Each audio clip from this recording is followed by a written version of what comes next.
Bien, buen día. Continuamos entonces con nuestra unidad temática, el tema 2, vamos a revisar ahora el tema de la unidad de análisis en la investigación.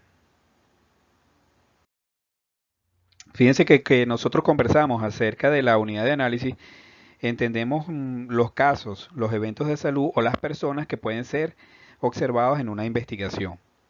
El primer uso que se le da o que le damos a la unidad, al término unidad, tiene que ver entonces con una unidad conceptual que define un caso o un conjunto de casos como científicamente interesante.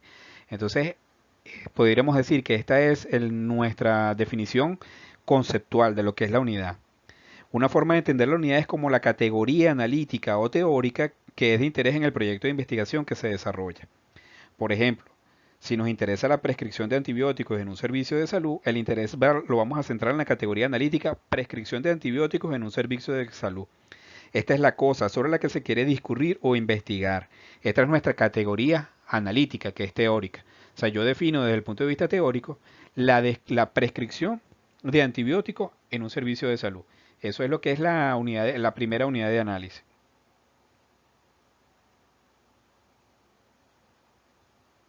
A esta categoría analítica entonces es la que denominamos unidad de análisis. Incluso en algunas oportunidades puede comprender un solo caso como un solo caso de estudio. Como la unidad de análisis que hemos definido hace referencia a una categoría abstracta, es decir, algo que hemos construido teóricamente, necesitamos entonces bajar al plano empírico o descriptivo, es decir, a través de qué evidenciamos esa unidad de análisis, en dónde podemos palpar esa unidad de análisis, cómo podemos tocarla, cómo podemos verla, medirla, ¿verdad? Entonces, esta bajada exige entonces reconocer que la unidad de investigación empírica busca recoger información sobre nuestras unidades concretas no analíticas.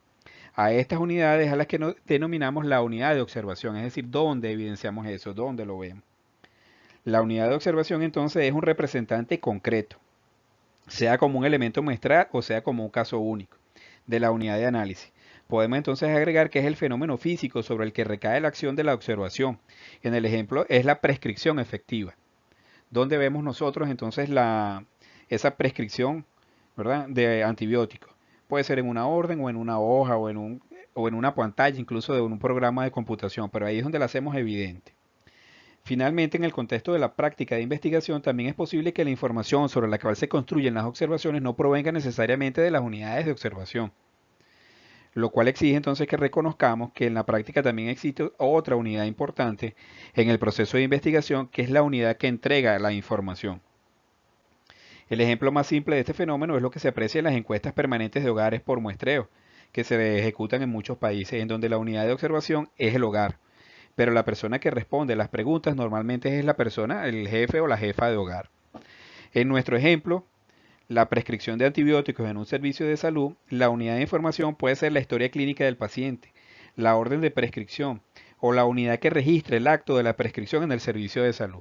Vean entonces que no necesariamente lo evidenciamos directamente, puede ser mediada a través de eso que conocemos. Entonces puede ser un programa, a lo mejor si tenemos un programa de computación, si hay lo que llamamos la historia clínica en línea, entonces pudiera ser a través de eso, o una base de datos que contenga toda la información que se requiere.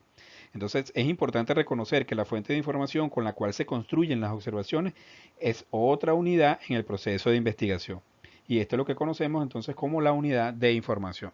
Entonces, recapitulando, la unidad de análisis es una categoría abstracta conceptual.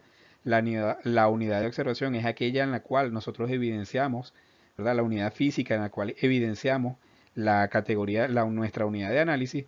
Y la unidad de información es donde podemos conseguir o donde hacer evidente nuestra unidad de observación.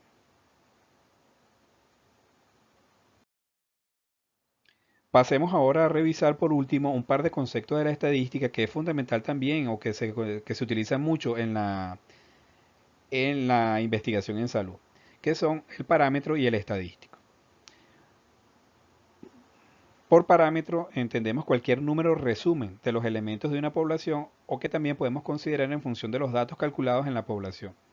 Este término muchas veces se utiliza de forma incorrecta y se habla de parámetros del estudio, cuando en realidad no lo son, porque se obtienen de una muestra, es decir, son números resumen extraídos de la muestra y no de la población en general. Esta medida de resumen de los datos de una muestra es lo que se conoce como estadística. Los parámetros, ven ustedes, se denotan con las letras griegas que tenemos acá, como la mu, que es para el promedio de la población general, y tita cuadrado, que es la varianza, y esta es la desviación estándar. Pero estos son, los parámetros provienen de la población en general. Mientras Mientras que como la mayoría de las investigaciones se realizan en la muestra, no es factible obtener un parámetro, sino que es solamente posible calcular un estimador a través de los estadísticos. El estadístico entonces es un número resumen que extraemos o que calculamos de una muestra. Se le llama también parámetro estadístico, que es el término correcto cuando hablamos de un número resumen que deriva de una muestra. Como es solo un estimador del parámetro real, se denota entonces con letras en latín. Y aquí tenemos entonces esta X, ¿verdad? Con una virguilla aquí arriba, es el promedio. La S sería la desviación estándar o típica y la S al cuadrado sería la varianza.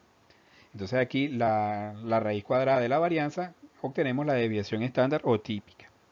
El estimador debe cumplir, por supuesto, con algunas propiedades estadísticas como no sesgado o insesgamiento, que la esperanza sea casi igual al valor cero observado, que sea eficiente, que sea precisa, que tenga una varianza cercana a cero, etcétera, y además que sea robusta. Es decir, que ese número resumen sea capaz de representar a toda la muestra. O sea, que estos estadísticos que calculamos a partir de la muestra estén muy cercanos a los parámetros reales de la población. Eso es lo que buscamos cuando calculamos un estadístico y por ello también es importante en algunos casos, dependiendo de los objetivos de nuestra investigación, lo que hablábamos anteriormente del cálculo de la muestra. Si nosotros queremos tener unos estadísticos que representen lo más cercanamente posible a los parámetros de la población, la calidad en la estimación de la muestra, en el cálculo de nuestra muestra, debe cumplir, es un requisito que se debe cumplir de manera obligatoria. Finalmente, entonces, dejamos también otro video que apoya su proceso de aprendizaje y nos veremos en el próximo tema.